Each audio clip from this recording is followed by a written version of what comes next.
35ஆம் அத்தியாயம். பாண்டரங்கத்தின் பணி முழுமையாக முடிந்தது. மேற்கூரையில் திசைவேழர் சொன்ன குறிப்பின் அடிப்படையிலான ஓவியம் மிக சிறப்பாக வரையப்பட்டுவிட்டது.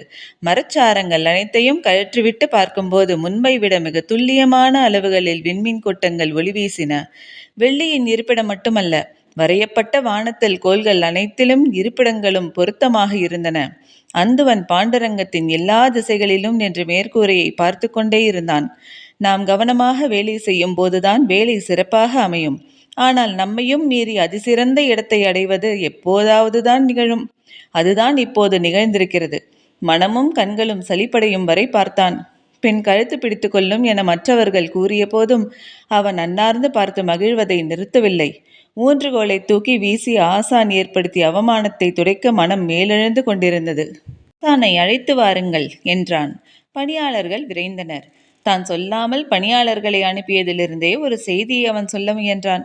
அறிவுச்செருக்கின் செயல்பாடு இதுவென ஆசானுக்கு தெரியும்.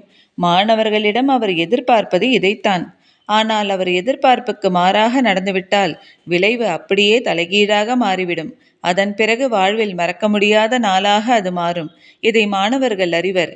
எனவே அறிவுச்செருக்கை வெளிக்காட்டி அவரை மகிழ்விக்கும் ஆபத்தை செய்ய யாரும் துணிய மாட்டார்கள். ஆனால் அந்துவன் துணிந்தான். மேற்கூரையில் பறந்து விரிந்து கிடந்த வான்வெளி அவனை துணிந்து நில் என சொல்லியது. காலம் கைகூடும் கனவிது என அவனது மனம் துணிந்தது. இந்த காலம் முழுவதும் தன்னோடு இருந்த தேவாங்குகளுக்கு நன்றி சொல்லும் வகையில் அந்த கூண்டுக்கருகில் வந்து அவற்றுக்கு பிடித்த பள்ளி முட்டையை உள்ளே உருட்டிவிட்டான்.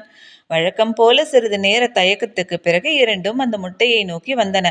ஒன்று அதை எடுத்துக்கொண்டு ஒரு ஓரத்தில் போய் உட்கார்ந்தது. இன்னொன்று அவனை பாவமாக பார்த்தது. அடுத்த முட்டையை உருட்டிவிட்டான். இன்னொன்றும் அதை எடுத்துக்கொண்டு சென்றது. அதன் மகிழ்ச்சியை கவனித்தான்.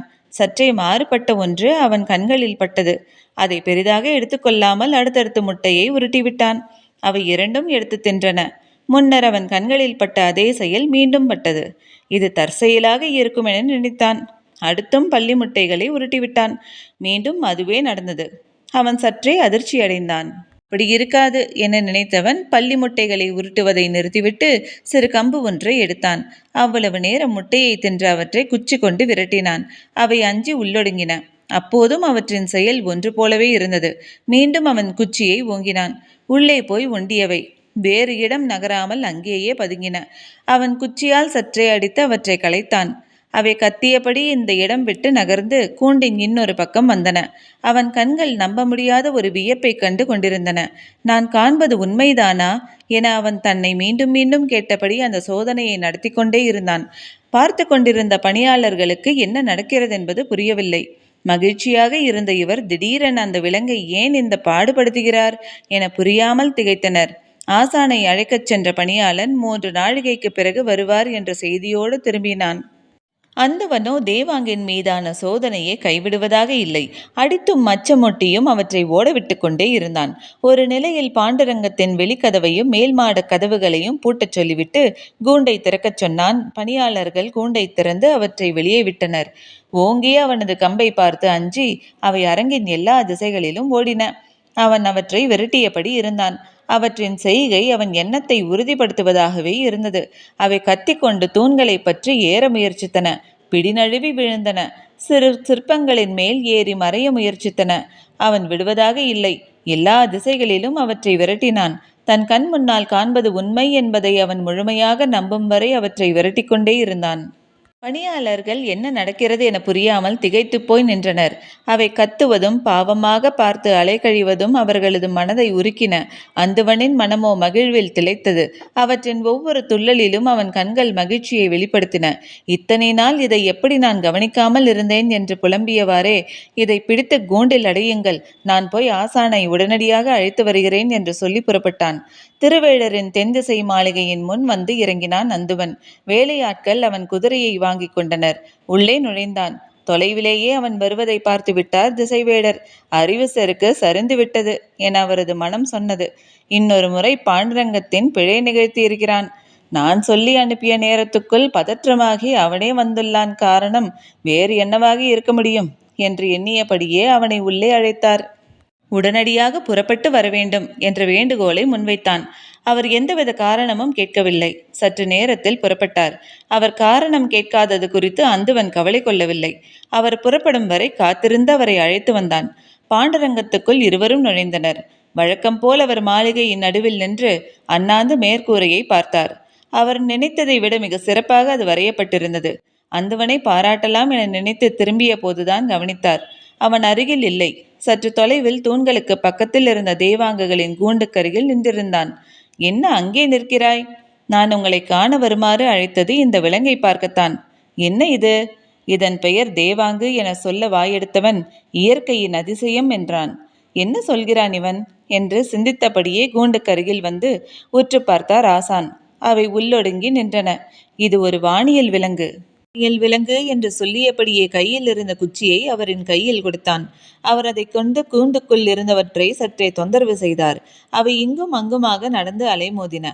அவற்றின் கண்கள் உடல்வாகு, காது வடைக்கும் தன்மை என எல்லாவற்றையும் உற்று கவனித்தபடியே இருந்தார். அவருக்கு புதிதாக எந்த ஒன்றும் தெரியவில்லை. என்ன புதிதாய் காண்டாய்? உங்களின் கண்களுக்கு எதுவும் புலப்படவில்லையா? அந்துவன் கேட்பது திசைவேழருக்கு சற்றே அதிர்ச்சியாக இருந்தது. வழக்கமாக மாணவர்களிடம் அவர் கை கொள்ளும் முறை இது. என் சொற்கள் என்னிடமே திரும்ப வருகின்றன என்று சிந்தித்தபடியே அந்த விலங்கை உற்று பார்த்தார். அவர் பார்த்து கண்டறியும் நேரம் வரை பொறுத்து கொள்ள முடியாமல் அந்துவனால் முடியவில்லை. அவன் சொன்னான், அவை எந்த திசை நோக்கி உட்காருகின்றன என்று பாருங்கள் ஆசானே. திசைவேழர் அவற்றை கூர்ந்து கவனித்தார். அவை வடக்கு திசை நோக்கி உட்கார்ந்திருந்தன. தன் கையில் இருந்த குச்சியால் அவற்றை சீண்டினார். அவை எழுந்து இன்னொரு பக்கம் சென்று வடக்கு திசை நோக்கி உட்கார்ந்தன. மீண்டும் விரட்டினார். மீண்டும் அவை அவ்வாறே உட்கார்ந்தன. கூண்டை திறக்கச் சொல்லி வெளியே விரட்டினார். பாண்டரங்கம் முழுவதும் அவை சுற்றி சுற்றி வந்தன. ஆனால் எப்போதெல்லாம் தரையில் உட்கார்ந்தனவோ அப்போதெல்லாம் அவை வடக்கு திசை நோக்கியே உட்கார்ந்தன. திசைவேழர் அதிர்ந்து போனார். நான் காண்பது உண்மையா என்றார். உண்மையாசானே, பலமுறை பரிசோதித்து விட்டேன். இந்த விலங்கு இயற்கையின் அதிசய ஆற்றல் ஒன்றை தனக்குத்தானே கொண்டுள்ளது. கண்களை நம்ப முடியவில்லையே என்று கூறியபடி அவற்றை உற்று பார்த்தபடி இருந்தார். அவை இயல்பாக உட்காருவதை கவனித்தார். விரட்டினால் பதற்றமடைந்து உட்காருவதை கவனித்தார். எப்போது உட்கார்ந்தாலும் அவை வடக்கு திசை நோக்கியே உட்கார்ந்தன. அவை உட்காரும் போதெல்லாம் அவரது மனம் வியப்பிலும் மகிழ்விலும் துள்ளியது. என் கண்கள் பொய்யேதும் சொல்லவில்லையே என்று தனக்குத்தானே கேட்டுக்கொண்டார். நீண்ட நேரத்துக்கு பிறகு நீ என் தலைமானாக்கன் என்பதை மீண்டும் மெய்ப்பித்து விட்டாய் என்று சொல்லி அந்துவனை பாராட்டினார். அவரது சொல் வரையப்பட்ட வான்மண்டலம் முழுவதும் எதிரொலித்தது. மருதனுக்கு என்ன நடக்கிறதென்றே புரியவில்லை. ஆலோசனை மாடத்துக்கு என்னை அழைத்துச் சென்று தேவாங்கை பற்றி இவ்வளவு கேள்விகள் ஏன் கேட்க வேண்டும்? நான் செய்த பிழை என்ன? பாண்டரங்கத்திலிருந்து தேவாங்கின் கூண்டை நான் வெளியே எடுத்தபோது அந்துவன்தானே உள்ளேயே இருக்கட்டும் என சொன்னார். இப்போது அதில் என்ன பிரச்சனை என்று மாடத்தின் வெளியே நின்று புலம்பினான். சற்று நேரம் கழித்துதான் செய்தி தெரிந்தது. வெங்கல் நாட்டு சிறுகுடி மன்னன் மையூர் கிழாரை அழைத்து வர சொல்லி அரண்மனையிலிருந்து ஆள் அனுப்பப்பட்டுள்ளது என்று. இளமருதன் இன்னும் பதறிப்போனான். தன்னை பெரிய இடரில் யாரோ மாட்டி விட்டு விட்டார்கள் என அஞ்சினான். தேவாங்கின் முகம் நினைவுக்கு வந்தது. அதனுடைய பயம் தன்னிடம் ஒட்டி கொண்டதோ என தோன்றியது. ஆலோசனை கூட்டத்துக்குள் பேரரசர், சூழ்குடல் முதுவன், திசைவேழர், இளவரசர், தலைமை அமைச்சன் முசுகுந்தர், அந்துவன் ஆகியோர் இருந்தனர். மனம் நம்ப மறுக்கிற ஒன்றை பற்றி மீண்டும் மீண்டும் பேசியும் கண்களால் பார்த்தும் நம்ப துணிந்தனர். பொன்பூச்சு கொண்ட உள்ளரங்கில் பேரரசர் அமரும் இறங்குதலில் மிதித்து நின்று உட்கார்ந்து கடந்தது தேவாங்கு. அதை ஓடவிட்டு உட்கார விட்டும் பார்த்து கொண்டே இருக்க மீண்டும் மீண்டும் முயன்றனர். அதை விட்டு பார்வையை விளக்காமலேயே முசுகுந்தர் கேட்டார், இந்த விலங்கு வேறு இடத்திலும் இருக்குமல்லவா? திசைவேழர் சொன்னார், பொதிய மலையில் உண்டு. நானே பார்த்திருக்கிறேன். ஆனால் குறிப்பிட்ட திசை நோக்கி உட்காரும் தன்மை அதற்கில்லை. இதற்கு மட்டும் இருப்பதற்கு காரணம், இது ஒரு மரத்து விலங்கு. குறிப்பிட்ட மரத்தில் மட்டுமே இந்த விலங்கு கூட்டமாக தங்கி உயிர் வாழும். பரமமலையில் இந்த விலங்கு இருந்த அந்த மரத்தின் அமைப்பு இந்த பழக்கம் உருவாக காரணமாக இருந்திருக்க வேண்டும். பல நூறு தலைமுறைகளாக அந்த இடத்தின் தன்மை மாறாமல் இருப்பதால் இந்த பழக்கம் உருவாகியிருக்கும். திசைவேடரின் விவரிப்பு மேலும் வியப்பை கூட்டியது. அந்த மரத்தில் எத்தனை தேவாங்குகள் இருக்கின்றன என்ற செய்தி ஏதேனும் உண்டா? இது கூட்டமாக வாழக்கூடிய விலங்காதலால் எண்ணற்றவை இருக்கும் என்றான் அந்துவன். தேவாங்கையும் அதன் எண்ணிக்கையை பற்றி செய்தியையும் அறிந்ததிலிருந்து புதிய விற்பனுக்கு மகிழ்வு தாங்க முடியாத அளவு இருந்தது. தன் திருமணத்தை முன்னிட்டு நடந்த ஓர் உரையாடலின் தொடர்ச்சியாக இப்படி ஒன்றை கண்டறியப்பட்டுள்ளது என்று அவன் மனம் கூத்தாடியது. சூழ்கடல் முதுவனுக்கோ அதிர்ச்சியும் மகிழ்ச்சியும் திக்குமுக்காட செய்தன. தான் காண்பது உண்மையா என்பதை நம்ப அவர்தான் அதிக நேரம் எடுத்துக்கொண்டார். திசைவேடர் போன்ற பெரும் வானியல் அறிஞர் சொல்லும்போது ஐயப்படுவது அழகன்று. ஆனாலும் இப்படி ஒரு செயலை மனம் எளிதில் நம்பிவிடுவதில்லை. அதன் முழு நடவடிக்கையையும் பார்த்துவிட்டு சூழ்குடல் முதுவன் ஒற்றை வரியில் சொன்னார், இனி கடல் வணிகத்தை நாம் ஆளலாம். இந்த சொல்லை சொன்னதும் பேரரசர் அவரை கட்டி அணைத்தார். முன்னர் நடந்த கூட்டங்களில் கடல் கண்டு அஞ்சி வந்த தங்களின் சொற்கள் இப்போது முற்றிலும் மாறிவிட்டன. இந்த திருமணம் பல புதிய வாய்ப்புகளை நமக்கு உருவாக்கும் என நான் உறுதியாக நம்பினேன்.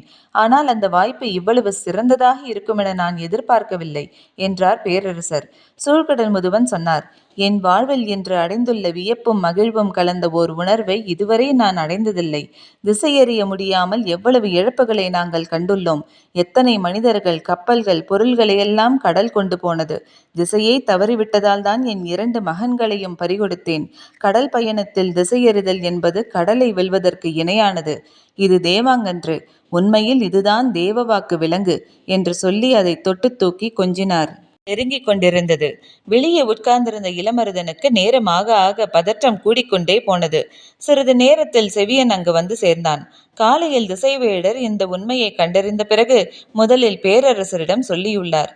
பிறகு இளவரசனையும் முசுகுந்தரையும் அழைத்து காண்பித்திருக்கிறார். அதன் பிறகுதான் சூழ்கடல் முதுவனுக்கு தெரியப்படுத்தியுள்ளார். இடைப்பட்ட நேரத்தில் இது தொடர்பானவர்களை தனித்தனியே அழைத்து விசாரித்துள்ளார். செவியனும் விசாரிக்கப்பட்டான். இந்த விலங்கை பற்றி அவனுக்கு தெரிந்ததையெல்லாம் அவன் சொல்லியுள்ளான். அதன் பிறகுதான் மையூர் கிழாரை அழைத்து வர ஆள் அனுப்பப்பட்டது.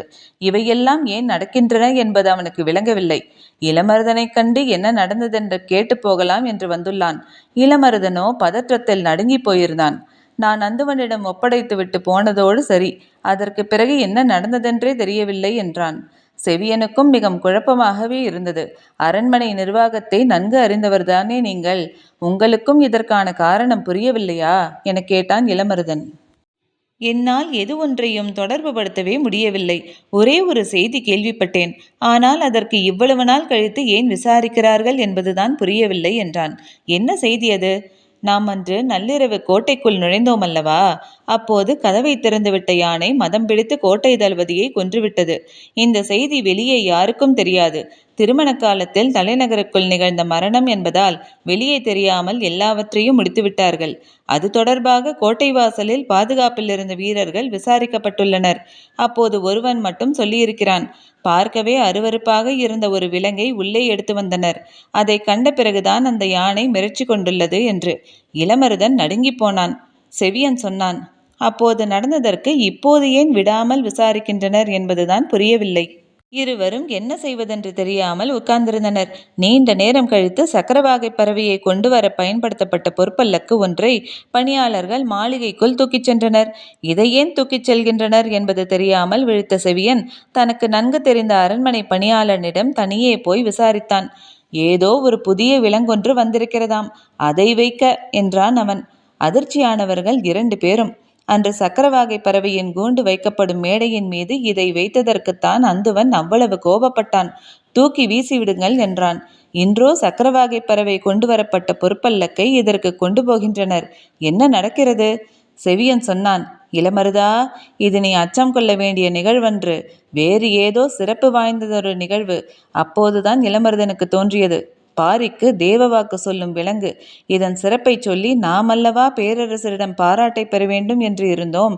இப்போது யாரோ உள்ளே புகுந்து நாம் அடைய வேண்டிய நற்பெயரை அவர்கள் அடைய பார்க்கிறார்கள். இதை விடக்கூடாது.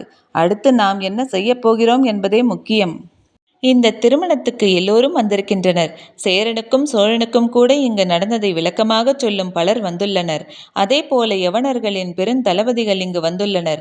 எனவே தேவாங்கை பற்றிய செய்தி எதுவும் வெளியே தெரியாமல் பார்த்து கொள்ள வேண்டும் என்றார் முசுகுந்தர். சரி, அந்த விலங்கை பரம்புமலையிலிருந்து கொண்டு வர வழி என்ன என கேட்டான் புதியவிற்பன். இவ்வளவு நேரம் அளவற்ற மகிழ்ச்சியில் நடந்து கொண்டிருந்த ஒரு உரையாடல் சற்று இறுக்கமாக மாறத் தொடங்கியது. நாம் ஒரு குழுவை அனுப்பி பாரியிடம் பேசி அவற்றை பெற்றுக்கொள்ளலாம் என்றார் சூழ்குடல் முதுவன். வணிக பேச்சுக்காக போன கோலு சாத்தானின் கதை உங்களுக்கு தெரியாதா என கேட்டான் புதியவிற்பன். கேள்விப்பட்டேன். ஆனால் அதற்கும் இதற்கும் நிறைய வேறுபாடு உண்டல்லவா? இது மிகவும் வியக்கத்தகு தன்மை கொண்ட விலங்கு. கடல் பயணத்தில் இது அளவற்ற ஆற்றலை தரவல்லது. நமது வணிக வலிமையை இது பல மடங்கு உயர்த்தக்கூடியது. இதை எடுத்துச் சொல்லி இதற்கு ஈடாக நல்லதொரு பரிமாற்றத்துக்கு பாண்டிய நாடு தயாராக இருக்கிறது என்று சொன்னால் பாரி ஏற்பான் என்றே நினைக்கிறேன் என்றார் சூழ்குடல் முதுவன். பரம்பு நாட்டின் மீது ஓரளவு நெருக்கமாக இருந்தவர்கள் குடநாட்டினர்தான். ஆனால் அவர்களின் அமைச்சன் வணிகம் பேச போனதற்கே கைகளை வெட்டி அனுப்பியுள்ளான். பாண்டிய நாட்டு தூதுவர்கள் போனால் உள்ளேயே அனுமதிக்க மாட்டான். அதை மீறி உள்ளே போனால் அவர்கள் திரும்பி வரமாட்டார்கள். அப்படியென்றால் இதற்கு என்ன வழி என கேட்டார் சூழ்குடல் முதுவன். தளபதி கருங்கைவாணனை வரச்சொல்லி உத்தரவிடுங்கள் என பேரரசரை வேண்டினான் புதிய விருப்பன். இத்துடன் அத்தியாயம் முடிவடைந்தது. நன்றி.